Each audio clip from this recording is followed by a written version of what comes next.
மேலே 3 கன்ஃபார்ம், கீழே 3 கன்ஃபார்ம் சொல்லியாச்சு. நடுவில் இருக்க 4 பேர் தான் வந்து இந்த ஐபிஎல் அடுத்த ஃபேஸ் எப்படி போகுங்கிறத டிசைட் பண்ணக்கூடிய ஆட்கள். கொஞ்சம் நூலிழையில் இருக்கிற இந்த மும்பை இந்தியன்ஸ் மாதிரிலாம் வந்து யாராவது ஒருத்தங்க இறங்கினா இங்கே ஒரு சான்ஸ் வந்து மேலே கிடைக்கும். தேர்தல் நடந்து முடிஞ்சிருக்கு. ஹோப்ஃபுல்லி ஐபிஎல் களமும் அதுக்கு ஏற்ற மாதிரி நமக்கு சூடாக இருக்கும்னு நம்ம எதிர்பார்க்கலாம். செகண்ட் ஹாஃபில் ஒரு கோர் ஸ்ட்ராங்கான இப்போ சிஎஸ்கே அப்படின்னு எடுத்துக்கிட்டோன்னா கண்டிப்பாக வந்து தோனி இருப்பாப்புல, தோனி கூட வந்து ரெய்னா இருப்பாப்புல, ரெய்னா கூட வந்து சிமிலர்லி மும்பை அதை மாதிரி பார்த்தீங்கன்னா உங்களுக்கு ரோஹித் சர்மா கான்ஸ்டண்ட்டாக இருப்பாப்புல, பும்ராவுக்கு முன்னாடி கைரன் பொலாட் அவர் கான்ஸ்டண்ட்டாக இருப்பாப்புல.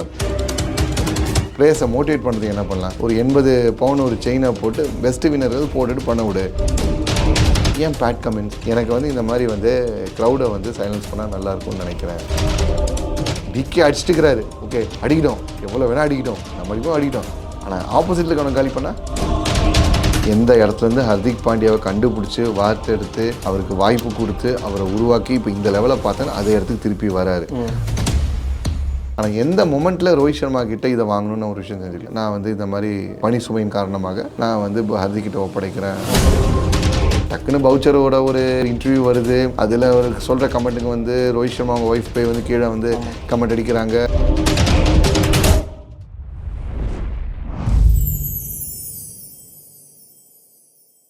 ஜி சினிமா பிரசன்ஸ் இந்த ஸ்பெஷல் எபிசோட்ல கிரிக்கெட் அனலிஸ்ட் திரு விஜே ஷாம் தான் நம்ம கூட இருக்காங்க. வணக்கம். வணக்கம். எப்படி இருக்கீங்க? சூப்பராக. நீ எப்படி இருக்க? நல்லா இருக்கேன். பொலிட்டிக்கல் இன்டர்வியூ பண்ணி அதாவது பார்த்தீங்கன்னா இந்த நேர்காணலில் நம்முடன் இணைந்திருக்கிறார் திரு அப்படி சொல்லி ஒரு ப்ராப்பராக ஒரு இன்ட்ரோ இருக்கும்ல, அதெல்லாம் தாண்டி இது ஒரு கிளீஷேவா ஒரு கமர்ஷியலான ஒரு இன்டர்வியூ அப்படிங்கிறதா இருக்கும். இது இன்டர்வியூலாம் தாண்டி ஒரு டிஸ்கஷனாக தான் நம்ம பேசணும்னு நினைக்கிறேன். இப்போ ஐபிஎல்ல வந்து ஒரு ரவுண்ட் வந்து முடிஞ்சிருச்சு. எல்லா டீமுக்கே கல்ஃப் ஆயிடுச்சு. ஒரு டீம் வந்து ஒரு சில டீம் வந்து படுத்தே விட்டாரையா அப்படிங்கிற மாதிரி ஒரு டீம் ஆயிட்டாங்க. இப்போ இந்த டேபிளில் பார்த்தோம் அப்படின்னா ஃபர்ஸ்ட் ஒரு 4 டீம் இருக்காங்க. அவங்க குவாலிஃபயருக்கு போயிட்டாங்கன்றது நமக்கு இப்பயே தெரியும்.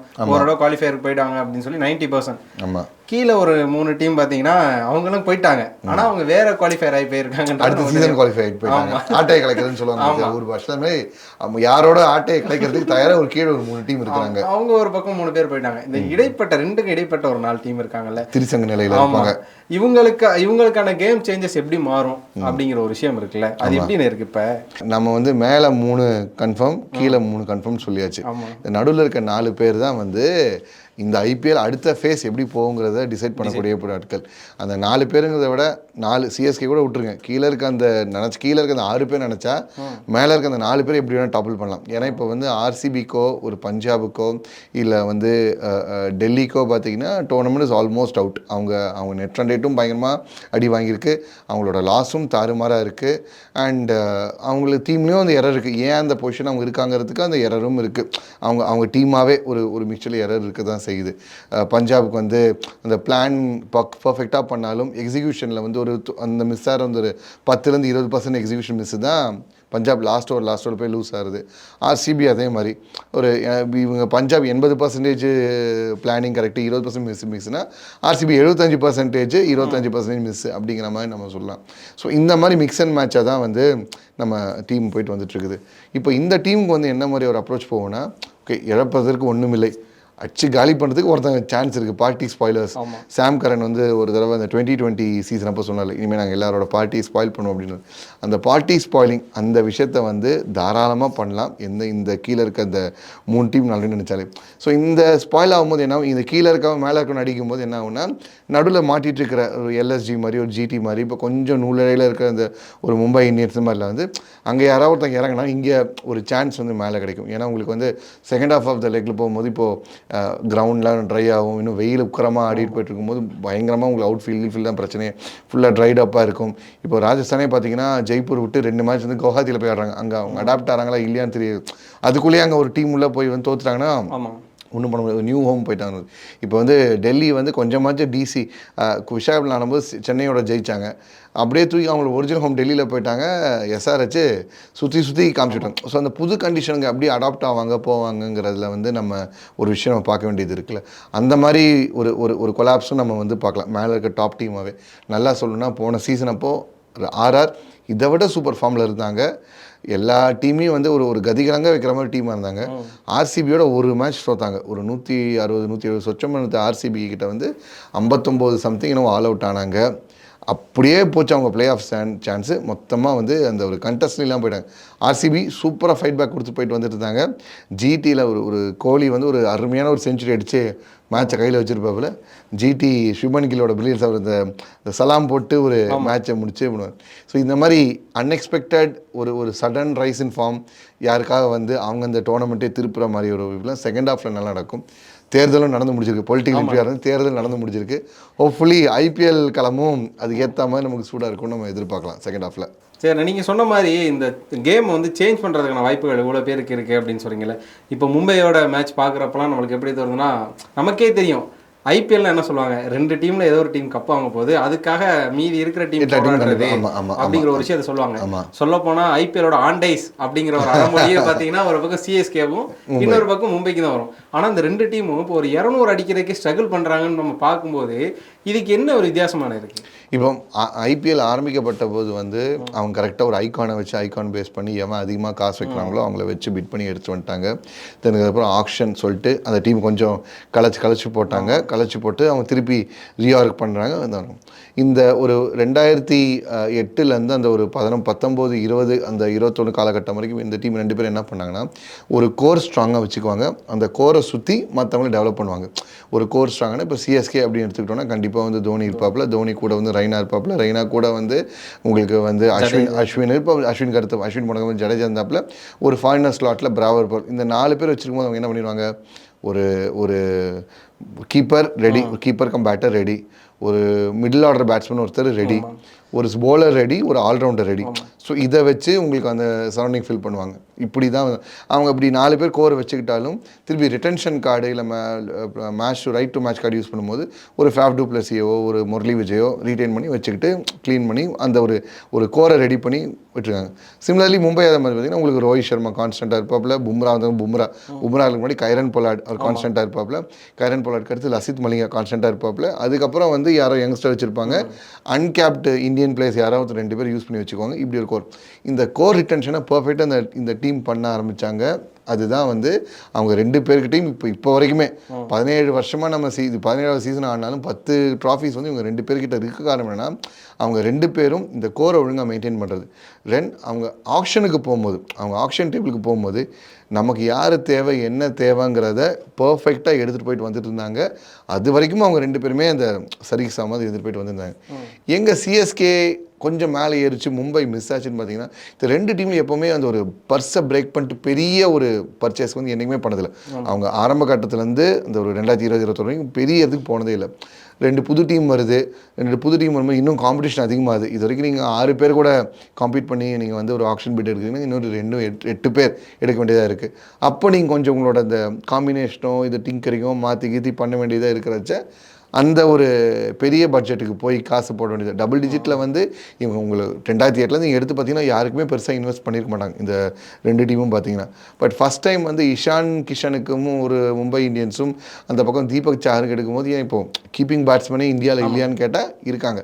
பட் ஏன் இஷான் கிஷன் ஸ்பெசிஃபிக்காக போனாங்கன்னா லெஃப்ட் ஹேண்டரோட டாப் ஆர்டரில் ஆடுற ஆளும் யாருமே கிடையாது. உங்களுக்கு வந்து துருவ் ஜுரேல் இருக்கிறது, ஜிதேஷ் சர்மா எல்லாருமே ரைட் ஹேண்டர்ஸ், லெஃப்ட் கிடையாது. லெஃப்ட் ஹேண்டு காட்டி ஒரே ஆள் வந்தாங்க பண்ணிட்டு அவர் டெல்லிக்கு போயிட்டார். ஸோ ஒரு அன்னோன் கமாடிட்டியாக பார்க்குறேன். தீபக் சார் என்ன சொன்னாங்க, swing bowler, power player 4 over போட்டு முடிச்சு ஒரு 2 விக்கெட் தூக்குற ஒரு போலரு, எக்கனாமிக் இருக்க போலர்னு சொல்லி அப்படி எடுத்தாங்க. ஸோ இந்த மாதிரி போகும்போது தான் அந்த கொஞ்சம் கொலாப்ஸ் வந்து பார்க்க முடிஞ்சுது. இந்த கொலாப்ஸில் கொஞ்சம் ஒரு சறுக்குனாலும் திருப்பி வந்து நம்ம வந்து அந்த ஒரு தலைவர் சொல்லுவார்ல, அந்த யானையில் குதிரை டக்குன்னு எஞ்சிக்கோன்னு சொல்ல மாதிரி அந்த அந்த அந்த கொலாப்ஸ் ஆனால் டக்குன்னு ரீபவுண்ட் எடுத்ததில் வந்து சிஎஸ்கே தனியாக தெரிஞ்சுது. 2020 ஒஸ்ட்டு சீசன், ஸ்பார்க்கில்னு சொன்னாங்க, எல்லாம் ட்ரால் பண்ணாங்க. அடுத்த வருஷம் அதே டீமை கொண்டு போனாப்புல ஒரே ஒரு சேஞ்ச் பண்ணாப்புல மொயின் அலி உள்ளே கொண்டு வந்தார். இந்த பக்கம் சாம் கரன் அந்த மாதிரிலாம் கரெக்டாக ஒரு பீஃபப் கொண்டு வந்தாங்க, கப் அடிச்சுட்டு போனாங்க. திருப்பி 2022 மறுபடியும் சர்க்கிள் 9வது பொசிஷன் போனாங்க. மறுபடியும் சொல்லப்பட்டுச்சு. திருப்பி 2023 வந்தாங்க, பெருசாக டிங்கர் பண்ணல. ஒரு இன்எக்ஸ்பீரியன்ஸ் போலிங் லைனப்பை வச்சு அந்த லைனப்பை லீட் பண்ணி போய் வந்து இவங்க வந்து ஃபைனல் கப் அடிச்சிட்டாங்க. மும்பை அந்த இடத்துல வந்து மிஸ் பண்ணிட்டாங்கன்னு சொன்னது எனக்கு. எங்கேயோ வந்து மும்பை வந்து அந்த மஹேலா ஜெயவர்தனா வந்து ஒரு லீடர்ஷிப் ஸ்கில்லை இல்லை அந்த ஒரு மென்டரிங்கையும் அந்த ஒரு கோச்சிங் ஸ்டைலையும் வந்து மிஸ் பண்ணுறாங்களோ மும்பைங்கிற மாதிரி தெரியுது. எப்படி வந்து சென்னைக்கு வந்து இவர் ஸ்டீவன் ஃப்ளமிங்கோட கன்ஸ்டண்ட்டாக இருக்கும், எம்ஐக்கு வந்து ஒரு பீரியடுக்கு அப்புறம் வந்து பாயிண்டிங் அடுத்து அந்த டேக் ஓவர் பண்ணது யாருன்னா உங்களுக்கு மஹேலா ஜெயவர்தனா கீழே தான் அவங்க டைட்டில் பேக் டு பேக் டிஃபெண்ட்லாம் பண்ணாங்க. சூப்பராக கொண்டு வந்தாங்க. ஒரு அந்த நெட்ஃப்ளிக்ஸில் ஒரு சீரீஸே இருக்கும். வழக்கமாக ஒரு சீரீஸ்ன்னு போடும்போது என்ன போடுவாங்க, அவங்க அடித்து ஜெயிச்ச ஒரு சீரீஸை போடுவாங்க. ஒரு சிஎஸ்கேவே ஒரு சீரீஸை போடுறாங்கன்னா அதே டைம் சிஎஸ்கேவும் ஒரு சீரீஸ் ரிலீஸ் பண்ணுறாங்க, எம்ஐ ஒரு சீரீஸ் ரிலீஸ் பண்ணுறாங்க ஹாட்ஸ்டாரில் நெட்ஃப்ளிக்ஸில். சிஎஸ்கே ஹாட்ஸ்டாரில் எப்படி சொல்கிறாங்கன்னா, எப்படி 2018 சீசனை நாங்கள் பிளான் பண்ணி நாங்கள் எப்படி எங்கள் மென்டாலிட்டியோடு வச்சு நாங்கள் எப்படி அந்த ஒரு 2 வருஷம் தடைக்கு அப்புறம் நாங்கள் வந்து எப்படி ஜெயிச்சோங்கிறத காட்டுறது அந்த சீரீஸ். எப்போவுமே கேட்போம், ஒரு அண்டர் டாக் வந்து எப்படி ஜெயிக்குது அப்படிங்கிறத பார்க்குறதுக்கு நம்ம எல்லாருமே ஆசைப்படுவோம். நம்மள ஒருத்தன் வந்து ஜெயிச்சாம்பா அப்படிங்கிற மாதிரி பார்க்க ஆசைப்படுவோம். செம ஹிட்டு, கமர்ஷியல், சூப்பர், அர்சமஞ்சு. வேறு மும்பை என்ன காமிச்சாங்கன்னா 2018 அதே அவங்களோட சீசனோட இதை காமிச்சாங்க, நெட்ஃப்ளிக்ஸ் இது காமிச்சாங்க. அவங்க என்ன காமிச்சாங்கன்னா, ஒரு தோல்விக்கு பின்னாடி என்னென்ன விஷயம் போகுது, அவங்களோட ப்ரிப்பரேஷன் எவ்வளோ மெட்டிகுலஸாக இருக்குது, ஒரு பிளேயரை என்ன மாதிரிலாம். இப்போ நமக்கு வந்து ஜெயிக்கும் போது ஜெயிக்கிறதுக்கு 1000 பேர் என்ன, உங்களுக்கு வந்து தோல்விக்கு நிறைய காரணம் இருக்கலாம். வெற்றிக்கு ஒரே தாய், வெற்றிக்கு வந்து ஒரே தாய், தோல்விக்கு 1000 தாய் கூடலாம், வெற்றிக்கு ஒரே இது. வெற்றியை நம்ம பார்த்துட்டோம். ஆனால் ஒரு தோல்வி ஆகும்போது ஒரு பிளேயர் பர்ஸ்பெக்டிவ் என்ன இருப்போம் போவான், ஒரு விஷயம் வந்து பிளேயரை எப்படி ட்ரீட் பண்ணுவாங்க போவாங்க. இத்தனை கோடி கொடுத்து ஒரு எடுக்கிற பிளேயரை சும்மா நம்ம எடுத்தோம் கவுத்தோம்னு பேச முடியும். எப்படி அவங்களுக்கு அந்த விஷயத்தை புரிய வைப்பாங்க, டீம் பேலன்ஸ் எப்படி எடுப்பாங்க, டீம் ஓனர் இந்த மாதிரி பேசுவாங்க. இது ஆல்மோஸ்ட் கிட்டத்தட்ட வந்து அவங்க கொஞ்சம் எடிட் பண்ணி ஒரு ஃபில்டர் பண்ணி தான் காமிச்சிருப்பாங்க. பட் ஸ்டில் இவ்வளோ ப்ராசஸ் போதா, ஒரு டீம் நடத்துறதுல வந்து இவ்வளோ ப்ராசஸ் போதா? ஏன்னா சும்மா ஒரு காசு போல் கிட்டத்தட்ட எத்தனாயிரம் கோடிக்கு வந்து ஒரு டீம் எடுக்க முடியும். லக்னோவும் குஜராத்தும் ஆயிரக்கணக்கான கோடியில் வந்து இன்வெஸ்ட் பண்ணியிருக்காங்க. சும்மா எல்லாமே சொல்லிடலாம் காசு கொடுத்துட்டாங்க, வாங்கிட்டாங்க, போயிட்டாங்கன்னு. எல்லாருமே காசு கொடுத்தாடுறாங்க. மற்ற ஒரு டீம் காசு கொடுக்குறாங்கன்னா மற்ற 9 டீமும் ஒன்றும் பிச்சைக்காரங்க டீம்லாம் கிடையாது. அவங்களுக்கும் அதை ஈக்குவலாக அதோட அதிகமாகவே வந்து காசு கொடுக்குறாங்க போகிறாங்க. ஸோ அந்த காசுக்கு எப்படி ரிட்டர்ன் ஆஃப் இன்வெஸ்ட்மெண்ட் எடுக்கப்படுறது, எப்படி அவங்க ஆடு இதெல்லாம் ப்ரிப்பேர் ஆகுது, இந்த ஒரு மும்பை இருக்கும்.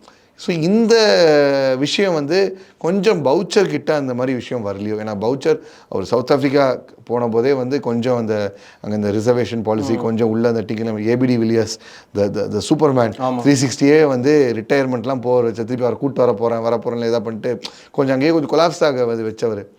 அங்கே இங்கே வந்ததுனால கொஞ்சம் இந்த ஒரு கன்ஃபியூஷனோ இல்லை அவங்களோட சர்க்கிள் அதிகமாக தெரியுதோன்னு தெரியும். ஏன்னா நல்லா பார்த்தீங்கன்னா அந்த ஒரு அண்டர் 19 மப்பாக்காங்க பையன் இன்னும் அவங்க ஒரு டெபியூ அந்த பக்கம் கூட போவே இல்லை. அவரை வந்து உட்கார வச்சு ஒரு யோசிச்சு பாருங்கள், ஒரு சின்ன பையன் அவன் வந்து டெபியூ பண்ண வரான், இத்தனாயிரம் பேர் வந்து இருக்காங்க, அவனுக்குன்னு ஒரு வேல்யூ, இத்தனை கோடி வேல்யூ இருக்க ஒரு டீமில் ரெப்ரசென்ட் பண்ண வரான். ப்ரெஷர் தாறுமாறாக இருக்கும். அப்படி இருக்கிற ஒருத்தனை வந்து ஒரு டிராவிஸ் ஹெட் மாதிரி பிளேயர் அச்சு காலி பண்ணுறாரு போகிறான்னா அவன் மென்டாலிட்டி எப்படி இருக்கும்? திருப்பி அடுத்த அந்த பால் எடுத்துகிட்டு போகணும். கரெக்டாக ஒரு இந்தியன் டொமஸ்டிக்லேயே வந்து ஒரு நல்ல போலிங் போட்டுட்டு இருந்த யஷ் தயால ரிங்கு சிங் அடித்தோடனே அவருக்கு அப்புறம் எந்த மேட்சுமே ஆடவில்லை குஜராத் டைட்டன்ஸ். திருப்பி இந்த சீசன் தான் கையில் பால் எடுத்து போடுறாரு, நல்லாவும் போடுறாரு. போன சீசன் இதில் நல்லாவும் போடுறாரு வர்றாரு. இப்போ ஒரு சின்ன பையன் 18 வயசு பையன், அவன் இந்த மாதிரி அவன் கான்ஃபிடன்ஸே உடையும் போது இப்போ அவன் எப்படி வந்து ஃபேஸ் பண்ணுவான், போவான், அவன் ஊரில் எடுப்போம், அதை பார்க்கணுமோல்ல. டெபியூ கொடுத்தீங்க, தப்பே சொல்ல, எப்போ கொடுத்துருக்கலாம். மும்பை பிளே ஆஃப் போயிட்ட பிறகு ஒரு கான்சிக்வன்ஸே இல்லாத மேட்ச், இது ஜெயிச்சாலும் போனாலும் பெருசாக கிடையாது அப்படின்ற மேட்ச்சில் கொடுத்து தான் ப்ராப்ளமே கிடையாது. Dewald Brevis the next big thing, அந்த ஏபிடி வில்லியர்ஸ் ஜூனியர் எப்படி சொல்கிறாங்க, அவருக்கு ஒரு சான்ஸ் கொடுக்குறீங்க, அடுத்து ஃபெயில் ஆனோடனே திருப்பி எப்படி. இந்த மாதிரி வந்து ஒரு மூவ்ஸ் வந்து மும்பை தேவை, அந்த பையனோட பொட்டன்ஷியல் தேவைனால தான் அவங்க எடுத்தாங்க போனாங்க, இல்லைன்னு சொல்லலை. பட் இந்த சினாரியோ இந்த மாதிரி கிளச் சிச்சுவேஷன் உங்களுக்கு தேவையான கேட்டால் இல்லை, அதோட எக்ஸ்பீரியன்ஸ்னால நீங்கள் எடுத்து வச்சுருக்க, ஏன் இது பண்ணாங்கன்னு தெரில.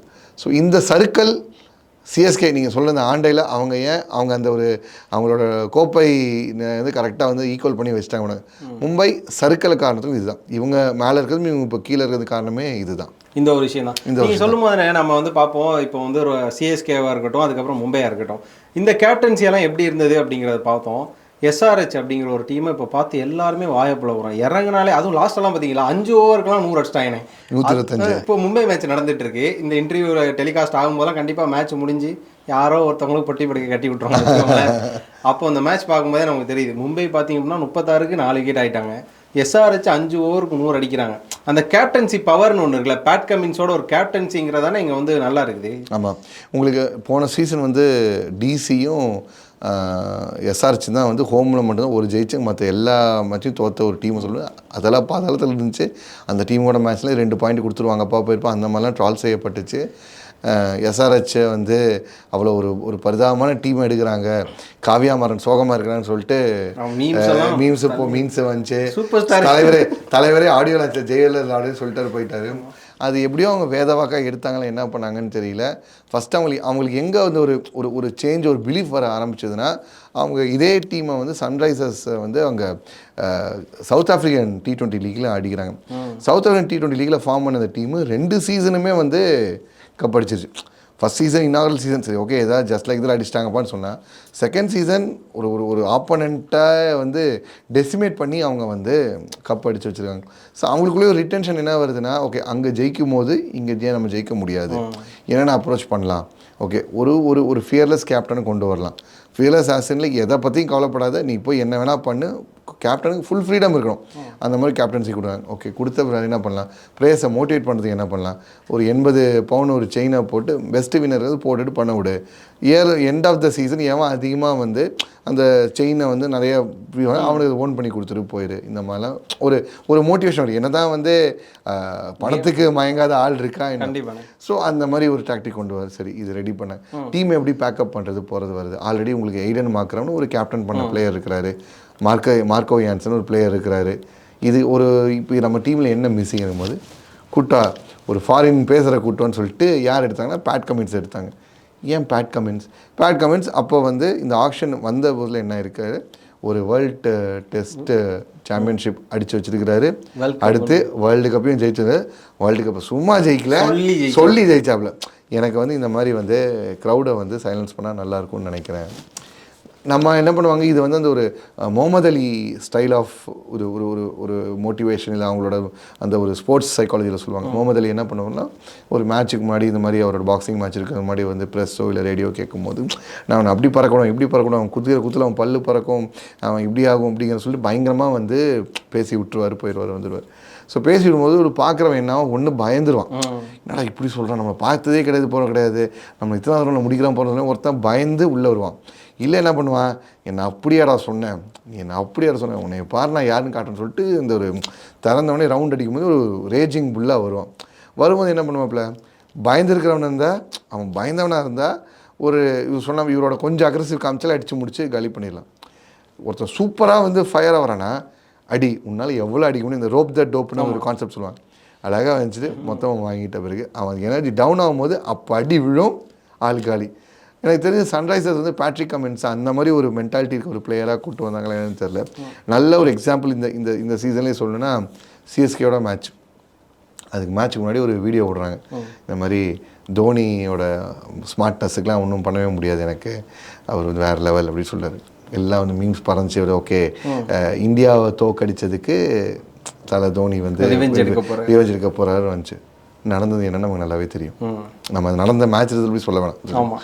ஸோ என்ன அதனால ஓகே பரவாயில்ல, நம்மளை பார்த்து கொஞ்சம் பயப்படுறான் போல் இருக்கு அப்படின்னு நினைக்கும் போது அங்கே தான் இன்னொரு மாஸ்டர் ஸ்ட்ரோக்காக வந்து போட்டு வந்து சிஎஸ்கேவோட புவர் பேட்டிங்கும் ஒரு காரணமாக இருந்துச்சு.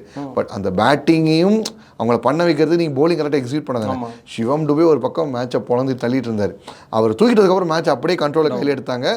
கொஞ்சமாச்சு ஹோப் இருந்தது அந்த ஃபஸ்ட் ஹாஃப் முடியும் போது, ஓகே இதெல்லாம் கொஞ்சம் பிடிச்சிடலாம், கொஞ்சம் அப்படி இப்படி டோட்டலு பிடிச்சிடலாம் அப்படின்னு இருக்க போது ஒரு சின்ன பையனோட ஒரு கேமியோ, அந்த அபிஷேக் சர்மா அந்த பாக்கெட் டைனமோ அந்த கேமியோ அப்படியே திருப்பி பாக்கெட்டில் போட்டு போயிடுச்சு. அதுக்கப்புறம் சிஎஸ்கே வெளில வரவே இல்லை.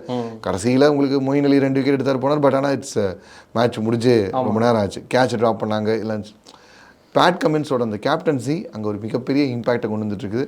அந்த ஒரு டீம் வீடியோ ஒன்று காமிச்சாங்களே, ஃபியர்லெஸ்ஸாக இருக்காங்க, எல்லாம் நம்மளை பார்த்து பயப்படுறாங்க, நீங்கள் பயப்படாமல் இருங்க, நம்ம அடிக்கும் போது அவங்களும் அடிக்க தான் செய்வாங்க, நம்ம அடிக்கும்போது அவங்களாலையும் அடிக்க தான் முடியும், இது அப்படி தான் இருக்கும். ஆனால் ஏதோ ஒரு இடத்துல அவங்க இறங்கும்போது நம்ம கேப்டலைஸ் பண்ணோம். அந்த மேட்ச் இஸ் நாட் அபவுட் ஒரு T20ங்கிறது ஒரு டெஸ்ட் மேட்ச் நம்ம சொல்லுவோம்ல, test match is not about like அந்த 20 விக்கெட்ஸ் அப்படின்னு நம்ம சொன்னாலும் அந்த கீ மூமெண்ட்ஸை வந்து எடுக்கிறது ஒன்று இருக்குது. நல்ல ஒரு எக்ஸாம்பிள், ஒரு 2001 ஆஸ்திரேலியா எல்லாரையும் அடிச்சு சொல்லிட்டு பயங்கரமாக வந்து 16 வின்னு ஜெயிச்சுட்டு வராங்க. கல்கட்டாவில் மேட்ச்சு, இந்தியா ஆடுறாங்க செகண்ட் இன்னிங்ஸ், ஃபாலோ பண்ணாராங்க. முடிஞ்சுது இந்த மேட்ச்சு. ஆஸ்திரேலியா ஜெயிச்சு 17வது ரெக்கார்டாக போகும் நம்ம இருக்கிறோம். ஒரு பார்ட்னர்ஷிப் மேட்ச் அப்படியே திருப்பிச்சு. லக்ஷ்மணுக்கும் ராகுல் டிராவிடுக்கும் திருப்பிச்சு. அந்த ஒரு பார்ட்னர்ஷிப் என்ன பண்ண வச்சுன்னா, ஆஸ்திரேலியாவில் கீப்பரை தவிர எல்லாரையும் போலிங் போட வச்சு. ஒரு நாள் ஃபுல்லாக எல்லாருமே போலிங் போட்டாங்க. அந்த ஸ்கோர் கார்டு எடுத்து பார்த்தீங்கன்னா தெரியும், எல்லாரையும் போலிங் போட வச்சாங்க. போலிங் போட வச்சோன்னே அவங்க என்ன ஸ்டேட்மெண்ட் கொடுக்க ஆரம்பித்தாங்கன்னா, எங்களால் உங்களை அடிக்க முடியாது இல்லை, அடிக்க முடியும். இப்போ ஒரு சாம்பிள் அப்பார் அந்த மொமெண்ட் முடிஞ்சதுக்கப்புறம் அவங்க அப்போ இருந்த அந்த ஒரு லேட் 90ஸ்லேருந்து அந்த ஒரு 2000s அந்த ஒரு வரைக்கும் இந்த ஆஸ்திரேலியா எப்படின்னா பீஸ்ட்னு கிடையாது. அவங்களை நீங்கள் தூக்கிட்டு போய் எங்கே ஆட வச்சாலும் உலகத்துலன்னு சில நீங்கள் வேற்றுக்கிறதுல கூட்டு போய் ஆட வச்சாலும், இல்லை ஒரு இருக்கிற எல்லா ஜீவராசிகளும் ஒரு பெஸ்ட் ஆளை கொடுத்து வச்சாலும், இல்லை மற்ற 10 டீம்லேருந்து இருக்க 10 பேரை போட்டு வந்து ஆட வச்சாலும் துண்டை அடித்து ஜெயிக்க விட்ற டீமு. அவங்க அந்த சுனாமி 11 மேட்சோட அடிப்பாங்க. எந்த மேட்சும் ஜெயிக்க விடல. வேர்ல்டு 11 ஆஸ்திரேலியா 11 சுனாமி 11 எந்த மேட்சும் ஜெயிக்க விடல. துண்டை அடிச்சுட்டு போவாங்க. அந்த ஆஸ்திரேலியா வந்து கொஞ்சம் ஆட்டம் காணோடனே அந்த ஆஸ்திரேலியாவுக்கு அந்த டார்கெட் சேஸபிள் தான். பட் இந்த ஒரு மொமெண்ட் அவங்க பண்ணும்போது மேட்ச் அங்கே திரும்பிச்சு, அது ஜெயிக்க விட்டுச்சு. அந்த மொமெண்ட்டை வந்து கரெக்டாக கேபிட்டலைஸ் பண்ணுறதுல வந்து பேட் கமின்ஸ் பர்ஃபெக்டாக வந்துருக்காரு. ஒரு ஆர்சிபி மேட்சே பார்த்தீங்கன்னா லாஸ்ட் 20 ரன் போனது வந்தது தான். டிகே ஒரு பக்கம் அடிச்சா, இன்னொரு பக்கம் அந்த விக்கெட் எடுக்கிறதுல கரெக்டாக எடுத்து டிகே அடிச்சுட்டுக்கிறாரு. ஓகே, அடிக்கிட்டோம், எவ்வளோ வேணால் அடிக்கிட்டோம், நம்ம அடிப்போம் அடிக்கிட்டோம். ஆனால் ஆப்போசிட்டில் இருக்கவங்க காலி பண்ணால் முடியுதுல்ல. அந்த விஷயத்த வந்து எஸ்ஆர்ஹெச் வந்து காமிச்சிட்ருக்காங்க. அவங்க போலிங்கும் பிரச்சனை தான் இருக்குது, நம்ம இல்லைன்னு சொல்ல. போலிங்கில் வந்து அவங்க இன்னுமே நிறைய இம்ப்ரூவ் பண்ணினா எல்லா மேட்ச்லையும் அவங்க 200 கொடுத்துருக்காங்க. மும்பை அடித்த மேட்ச்லேயும் 200க்கு அவங்க 200 அடித்து திருப்பி 200 கொடுத்துறாங்க. ஆர்சிபி அடித்த மேட்ச்லேயும் 200 கொடுத்தாங்க. டெல்லி மேட்சுங்கிறது 200 கொடுத்தாங்க. பிரச்சனை இருக்குதான், மலையளவு பிரச்சனை இருக்குதான். ஆனால் அந்த பிரச்சனையை விட இவங்களோட அந்த ஒரு பெர்ஃபார்மன்ஸ் போக காரணம் என்னன்னா, அங்கே அந்த ஒரு கேப்டன்சி ஃபேக்டர். இப்போ அந்த கேப்டன்சி தானே இப்போ கேள்வி. இப்போ நமக்குலாம் ஒரு கேள்வி இருக்கும். இப்போ ஜிடி அப்படிங்கிற டீம் வந்து இதான் 3வது வருஷம். இப்போ கில் வந்து கேப்டனாக இருக்காருன்னு வச்சுக்கோங்களேன். முதல்ல அந்த டீம் வந்து உருவாகும் போது கேப்டன் வந்து ஹர்திக் பாண்டியா இருந்தார். ஃபைனல் வந்து கப் அடித்தாங்க.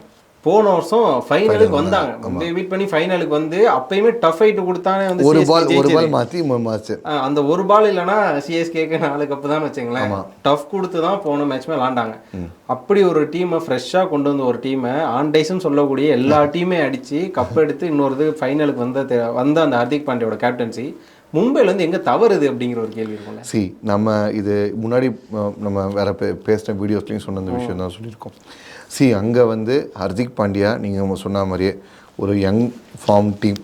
அங்கே வந்து அவர் அளவுக்கு எக்ஸ்பீரியன்ஸ் இல்லை, அவரோட ஓரளவு எக்ஸ்பீரியன்ஸ் யாருன்னு பார்த்தீங்கன்னா இந்தியா லெவலில் முகமது ஷாமி அண்ட் ரிதிமன் சாகா கூட விட்டுருங்க. முகமது ஷாமி அவர் முன்னாடி ஒரு வேர்ல்டு கப்லாம் ஆடி வந்திருக்காரு. ஸோ இந்தியா எக்ஸ்பீரியன்ஸ் தான். மற்ற பிளேயர்ஸ் அவர்கிட்ட ஆடின அந்த பிளேயர்ஸ்லாம் பார்த்தீங்கன்னா அவரை விட கொஞ்சம் கம்மியானவங்க தான். சுப்மன் கில் பெருசாக அந்த அவர் உள்ளே எடுத்த போது 3 ஃபார்மேட்லேயும் பெருசாக இல்லாத ஒரு பிளேயராக இருந்தார். இந்தியாவுக்கு உள்ளே வந்துட்டார். பட் ஆனால் 3 ஃபார்ம்லேயும் கான்ஸ்டன்ட் அப்படின்னு சொல்லி கொண்டு வரல. சுப்மன் கில், ராகுல் தெவாட்டியா, சாய் சுதர்ஷன், சாய் கிஷோர், விஜய் சங்கர், அபினவ் மனோகர், யஷ் தயால், மோஹித் சர்மா சீனியர். மோஹித் சர்மா உள்ளே வச்சுருந்தாங்க. அந்த சிஎஸ்கேல இருந்தவள 2015 இந்தியா வேர்ல்டு கப் அங்கே ஆஸ்திரேலியா போனபோது விக்கெட் டேக்கரில் இருந்தார். மற்ற எல்லாருமே வந்து இவங்க எல்லாமே அவரோட சீனியர்ஸ். ஸோ அங்கே ஒரு ரோல் என்ன ஆயிடுது, தம்பிகளா அண்ணன் வந்து நம்ம லீட் பண்ணி எடுத்துகிட்டு போகிறேன், மற்றெல்லாம் பார்த்துக்கணும். இதுக்கு அவருக்கு கரெக்டாக அவருக்கு காம்ப்ளிமெண்ட் பண்ணுற மாதிரி உங்களுக்கு இருந்தது யார், ரஷீத் கான் எவ்வளோ வயசுன்னு அவருக்கே தெரியாது. அது என்றும் சஞ்சீவி மாதிரி இப்போவுமே 25 வயசுன்னு சொல்லிட்டு இருக்கிறாரு. ஹர்திக் பாண்டியா அவர் ஏஜோட கம்பேர் பண்ணால் கம்மி தான். ரஷீத் கானோட அந்த ஒரு லிஸ்டட் ஏஜையும் ஹர்திக் பாண்டியா ரியல் ஏஜையும் கம்பேர் பண்ணால் கம்மி தான். அது என்றுமேலாம் அவர் ரஷீத் கான் இருக்கிறாரு. கூட வந்து கேப்டன் கூல் இப்போ இருக்க வெர்ஷன் நம்ம கேன் மாமா வில்லியம்சன் அவர் இருக்கிறாரு. Miller the killer Mel finish பண்ணி கொடுக்குறது இவங்க. இது தவிர்த்து அவங்க யாரை எடுத்தாங்கன்னா ஒரு அசோசியேஷன் நேஷன்லேருந்து உங்களுக்கு வந்து போலர்ஸ் எடுத்தாங்க. ஜாஷ் லிட்டில் அந்த மாதிரிலாம் எடுத்துகிட்டு வந்தாங்க. So they are like perfect. ஆப்கானிஸ்தானில் எடுத்தாங்க, பெரிய பிளேயர் போகாமல் இந்த மாதிரி எடுத்துகிட்டு வந்தாங்க. பிகாஸ் அங்கே மேனேஜர் என்ன பிலீவ் பண்ணாங்கன்னா எக்ஸ்பீரியன்ஸ் கோச்சிங் ஸ்டாஃப் இருக்காங்க. யார், கேரி கிறிஸ்டன் அண்ட் ஆஷிஷ் நேரா. இங்கே இவர் வந்து ஒரு big brother mind set. So இவங்க பேச்சை கேட்டுங்கப்பா நம்ம பண்ணலான்னு சொல்லி கொண்டு வந்தாங்க. அது இன்ஷூர் சக்ஸஸ். இது குஜராத்தோட ட்ரெஸ்ஸிங் ரூம். அப்படி இந்த பக்கம் வாங்க, மும்பை இந்தியன்ஸ். எந்த இடத்துலேருந்து ஹர்திக் பாண்டியாவை கண்டுபிடிச்சி வார்த்தை எடுத்து அவருக்கு வாய்ப்பு கொடுத்து அவரை உருவாக்கி இப்போ இந்த லெவலில் பார்த்தா அதே இடத்துக்கு திருப்பி வராரு. ஆனால் வரும்போது அவர் சும்மா வரல, அந்த பக்கம் ப்ரூவ் பண்ணி நான் கேப்டன் அப்படின்னு காமிச்சு தான் வந்திருக்கிறாரு. திருப்பி இங்கேயும் கேப்டன் கேட்டு தான் வந்தார். நான் அங்கே தலையாக இருக்கும், இங்கே நான் தலையாக இருக்கிறது தான் தப்பு இல்லை அப்படின்னு இருக்காரு. சரி, ஓகே, எடுத்துகிட்டு வந்துட்டாங்க. ஆனால் மும்பை அவர் போனதுக்கும் இப்போ என்ன மாதிரி ஃப்ரான்ச்சைஸாக மாறி இருக்குது, ஐபிஎல்லை தாண்டி வெளியில் வந்து மற்ற லீக்லையும் பார்ட்டிசிபேட் பண்ணுற ஃப்ரான்ச்சைஸாக மாறி இருக்குது. ஃபுல்லாக வந்து எக்ஸ் கிரிக்கெட்டர்ஸ் எல்லா ஊர்லேயும் எல்லா பெஸ்ட். சவுத் ஆஃப்ரிக்கன் லீகில் எடுத்தீங்க அவங்க டீம் எடுத்துகிட்டா ஹஷீம் அம்லா அங்கே வந்து உட்காந்துருப்பாப்புல. எமிரேட்ஸில் உள்ள பார்த்தீங்கன்னா எந்த பிராவோ அந்த பக்கம் சிஎஸ்கேல உட்காந்துட்டு இருக்கிறோ அந்த பிராவோ பொலாடோட போய் ஆடிட்டு இருப்பார். கூட வந்து உங்களுக்கு வந்து ராய்டுவும் போய் வந்து ஆடினாங்க. ஸோ அதே மாதிரி யூஎஸில் எம்எல்சி லீகில் போயிட்டு இருந்தாங்க. நிக்கலஸ் பூரான் வந்து அவங்களுக்கு 2 டீம்லேயும் ஆடுவார். இந்த பக்கம் பேர் என்ன யூஎஸ்லேயும் ஆடுவார், எமிரேட்ஸ்லேயும் ஆடுவார். கூட வந்து இவர் ட்ரெண்ட் போல்ட் வந்து இந்த பக்கம் ஆடிட்டுருக்கிறார். ஸோ இந்த மாதிரி வந்து ஒரு பிளேயர்ஸை வந்து சும்மா பர்ஃபெக்டாக மேனேஜ் பண்ணிட்டு இருக்க டீம். சாம் கரன் நீங்கள் இது பாரு, ரஷீத் கான் குஜராத் டைம் ரஷீத் கான் நீங்கள் இந்த மாதிரி ஒரு மேனேஜ்மெண்ட் ஒரு அசோசியேஷன் ஒரு அந்த இது கால்டல் மாதிரி, கால்டல்னு கரெக்டாக அந்த சிண்டிகேட் மாதிரி, ஒரு சிண்டிகேட் மாதிரி வந்து தே ஹேவ் லைக் ஒரு மாதிரி இருக்கா. இப்போது ஐபிஎல் கார்ட்டல்னு சொல்ல முடியாது, அவங்கள வந்து அந்த T20 லீக் கார்ட்டல் மாதிரி எல்லா இடத்தையும் அவங்க வச்சு பண்ணிட்டு போயிட்டு வந்துட்டுருக்காங்க. ஸோ இப்படி வரச்ச எக்ஸ்பெக்டேஷன்ஸ் தாறுமாறாக இருக்கும். மும்பை ஏன் கேப்டன்சிக்கு மாறினாங்க, 2 சீசனாக வந்து படுதோல்வி, கப்படிச்சு டிஃபெண்ட் பண்ணதுக்கப்புறமே வந்து ஒரு 3 சக்ஸஸ் ஃபெயிலியர் போனதை முக்கிய திணறி அவங்க வந்து பிளே ஆஃப் போனாங்க. இது இருக்குது. 2வது ரோஹித் சர்மா கிட்டேருந்து அந்த ஒரு பேட்லேருந்து பெருசாக ரன்னு வரல, அவர் அந்த மிஸ்ஃபயர் பண்ணிகிட்ருக்கிறாரு அப்படின்னு நினச்சி. தென் இங்கே இருக்க டீம்லேருந்து பெஸ்ட்டை வாங்க ஏதோ மிஸ் ஆகுதோ போதோ வருதோ, அவங்க thinking wise correct, franchise think பண்ணது கரெக்ட், பிரச்சனையே கிடையாது. ஆனால் எந்த மொமெண்ட்டில் ரோஹித் சர்மா கிட்டே இதை வாங்கணும்னு ஒரு விஷயம் செஞ்சுக்கலாம். வேர்ல்டு கப் தோற்று சோகமாக இருந்துகிட்ருக்கிற ரோஹித் சர்மா தன்னோட இந்த மாதிரி வந்து வேர்ல்டு கப் தோற்று முடிஞ்சு இப்போ தான் வெளில வரேன் அப்படின்னு சொல்லிட்டு இருக்க இந்த வீடியோ ரிலீஸ் பண்ணது எம்ஐயோட வீடியோவில் தான். அவங்க கொஞ்சம் பொறுத்து இருந்து இப்போது இந்த ஒரு சீசன் ஆக்ஷன்லாம் முடிஞ்சதுக்கப்புறம் கொஞ்சம் வந்து அவங்க இந்த மாதிரி வந்து இப்போது மார்ச் மாதம் ஐபிஎல்னால் ஒரு ஜனவரி ஃபெப்ரவரி மாதத்தில் வந்து ரோஹித் சர்மா வந்து இல்லை நான் வந்து இந்த மாதிரி பனி சுமையின் காரணமாக நான் வந்து இப்போ ஹர்திக்கிட்ட ஒப்படைக்கிறேன், நாங்கள் பார்த்து எடுத்தவன் அவன் வந்து ஹர்திக் நல்லா லீட் பண்ணுவார், எனக்கு கொடுத்த அதே சப்போர்ட்டை கொடுங்க போங்க, அந்த மாதிரி ஒரு ஸ்மூத் ஹேண்ட் ஓவர் இருந்ததுன்னா இதில் எந்த பிரச்சனையுமே கிடையாது. டக்குன்னு பவுச்சரோட ஒரு இன்டர்வியூ வருது, அதில் ஒரு சொல்கிற கமெண்ட்டுங்க வந்து ரோஹித் சர்மா அவங்க ஒய்ஃப் போய் வந்து கீழே வந்து கமெண்ட் அடிக்கிறாங்க. அதுக்கப்புறம் வந்து பல பேர் வந்து இன்ஸ்டா ஸ்டோரிஸ் வந்து கிரிப்டிக்கிறாங்க. ஒரு பிளேயர்ஸ் வந்து இதுக்கு மைண்ட் பண்ணுவாங்களா, இது பண்ணுவாங்களா, இது ரியாக்ட் பண்ணுவாங்களா போகலான்னு கேட்டால் சத்தியமாக நமக்கு வந்து இது தெரியாது. ஏன்னா இப்போ இந்த மாதிரி இல்லை, இன்ஸ்டாவோ சோஷியல் மீடியா ஹேண்டில் பண்ணுறதுக்கு அவங்களுக்கு தனியாக ஒரு ஏஜென்சி மேனேஜர் எல்லாமே கரெக்டாக வச்சுருப்பாங்க. பட் ஒவ்வொரு விஷயமும் ஏன் பண்ணி பார்க்கப்படுதுன்னா, அது ஏன் ரொம்ப வந்து ஒரு ஜூம் பண்ணி பார்க்கப்படுதுன்னா இந்த ரீசனால் ஒரு மூவ் நடக்குது. அந்த மூவ் எவ்வளோ வேல்யூக்கு நடந்ததுன்னு பெருசாக தெரியல. இந்த மூவ் உள்ள வரும்போது ஒருத்தர் இங்கேருந்து அவங்க இதுக்கு ஆர்சிபிக்கு அமுச்சு விட்றாங்க. அந்த லாஜிக் என்ன லாஜிக்குன்னு தெரியல. திருப்பி உள்ளே வந்ததுக்கப்புறம் வந்து கேப்டன்சி கேட்குறாரு, அது இப்படி ஒத்துக்கிட்டாங்கன்னு தெரியல. இவர் கீழே வந்து இந்தியாவை லீட் பண்ண 2 கேப்டன் ஆடிருக்காங்க. சூரியகுமார் யாதவும் பும்ராவும் இந்தியாவை லீட் பண்ணிட்டாங்க. A லெவல் டீமோ பி லெவல் டீமோ சி லெவல் அவங்க ரெப்ரசன்ட் பண்ணது இந்தியா தானே. ஸோ அதை வந்து பண்ணாங்க.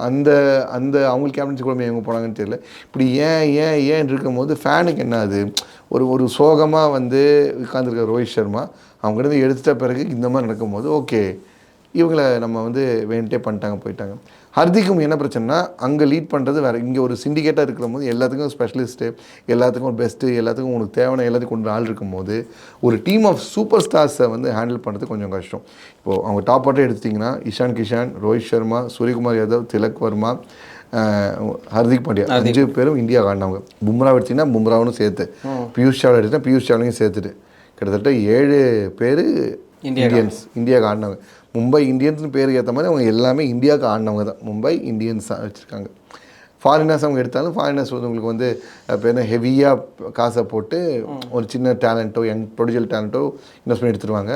உள்ளே உங்களுக்கு மலிங்கா இருக்கிறாரு, கைரன் எல்லாம் அவங்க ஆடினவங்களே திருப்பி சிஎஸ்கே ஸ்டைல் ஃபார்மேட் பண்ணி அதேமாதிரி முன்னாடி ஆடினவங்களே இங்கே பிள்ளைய வச்சுட்டாங்க போயிட்டாங்க.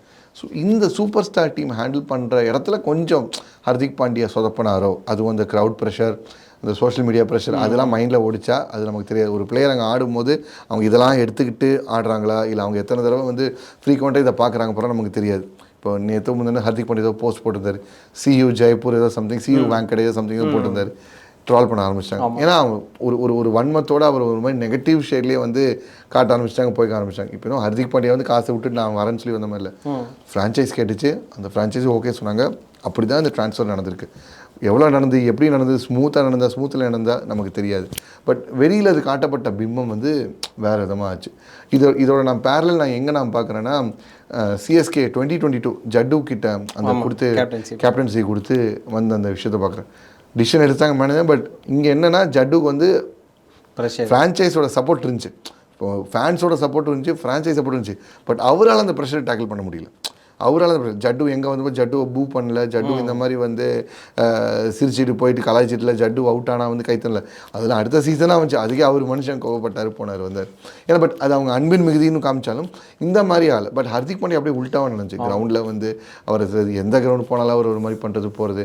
அவர் இந்தியா காட போகிறீங்கன்னா ஒரு மாதம் விட்டிங்கன்னா இந்தியா ஜெர்சியை போட்டு T20 வேர்ல்டு கப் ஆட போகிறார்.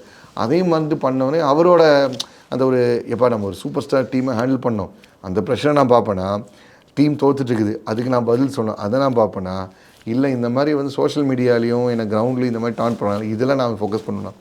இந்த ஒரு மும்முனை தாக்குதலில் வந்து அவர் சிக்கிட்டு இருக்கிற மாதிரி தான் எனக்கு வந்து நான் பார்க்குறேன். அதுக்கு ஒரு பெஸ்ட்டு ஒரு ஒரு ஒரு ஒரு வே அவுட்னா, தொடர்ச்சியாக ஜெயிச்சு மும்பை இந்த முறை ஒரு பிளே ஆஃப் ஃபுல்லாக கூட்டு போகும் பட்சத்தில் ஓகே ஒர்த்து தான், அந்த ரிஸ்க் எடுத்தது ஒர்த்து தான், மும்பை எடுத்த கேம்பிள் ஒர்த்து தான், அவன் அந்த ப்ரைஸ் டேக் ஒர்த்து தான், அவன் கொடுத்த ஹைப்புக்கு ஒர்த்து தான்னு சொல்லி நம்ம ஃபேன்ஸ் கொஞ்சம் அப்பீஸ் ஆகலாம். அப்பையும் ட்ராஃபி இல்லைன்னா ஃபேன்ஸ் தான் ட்ராஃபி வந்துட்டு என்ன சொல்லுவாங்க, இது ரோஹித் சர்மா டீம் அடிச்சுட்டு போய்ட்டு சொல்லுவாங்க. ஸோ எப்படியாவது பேச்சு வரதான் போகுது. பட் அந்த ஒரு ஆடியன்ஸோட அந்த வெப்பம் அந்த இதெல்லாம் எப்போ தனிங்கன்னா கொஞ்சம் இவர் வந்து இல்லைப்பா நம்ம எப்படி அப்படின்னு சொல்லி காமிச்சாதான் தெரியும். அது மும்பையை நம்பவே முடியாதுண்ணே. மும்பையெல்லாம் நம்ம பார்த்துருப்போம், கடைசியில் அவ்வளோதான் நீ போயிடுவான்னு நினச்சா கடைசிலேருந்து ஆரம்பித்து ஒரு மேட்ச் கூட தோக்காமல் வந்து ஃபைனல் வந்து ஜெயிச்ச ஒரு மூமெண்ட்ஸ்லாம் இருக்குது மும்பை. ஆமாம்,